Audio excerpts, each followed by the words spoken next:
My name is Yassini, just a regular guy. I spend most of my late nights exploring weird corners of the internet. One bad night, I found a strange link. No name, no info, just a message that read, "Do you dare to know what happens tomorrow?" I clicked it. The screen went black, and after a few seconds, a message appeared in white letters. "Tomorrow, exactly at 3 o'clock in the morning, you will hear 3 knocks on your door. Do not open it." Nice. I laughed it off and shut down my laptop. It was just a creepypasta website. What do I have to lose, I thought, going back to my game. But that night, as I slept, I heard it. Knock, knock, knock. My heart dropped.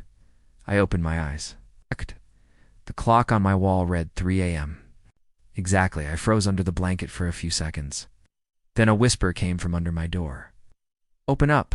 We know you read the message." I didn't move. I didn't speak. But then the knocking started again, louder this time.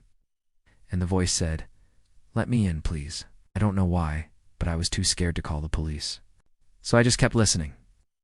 Outside the door, the voice grew quieter and quieter until it faded away. I was left there in the dark, shaking in my bed. The next morning after, of course, not sleeping at all, I got up and went to my door. There were no signs of forced entry, and no one was there. I tried to convince myself it was all in my head, just some overactive imagination and sleep paralysis. But as the day went on, I couldn't shake off this feeling of dread. Every time I heard a creak in the house, every time the wind blew and rattled my windows, I jumped. And as the night went on, the same thing happened. I heard the knocks again. This time they were soft enough that I could have possibly just imagined them. But the voice that came after was real. It said, "Just open the door. We want to play with you." I didn't answer. I hid under the covers.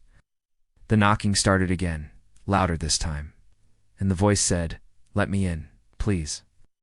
But when I didn't answer, the voice started to get angry. "Why aren't you opening the door? You know what happens next?" And I heard something else, a dragging sound, like metal on concrete. Whatever was outside my door began to slowly move forward. I could feel my breath quicken. I was scared, really scared.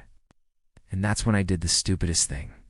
To escape the voice, I turned on my television and started watching a movie. Of course, it didn't help. As the hours passed and the voice kept getting angrier, I couldn't focus on the movie. I kept glancing at my door. At one point, I even thought I saw the doorknob turn. In the end, I didn't sleep a wink that night. But the next morning after, of course not sleeping at all, I got up and went to my door. There were no signs of forced entry, and no one was there.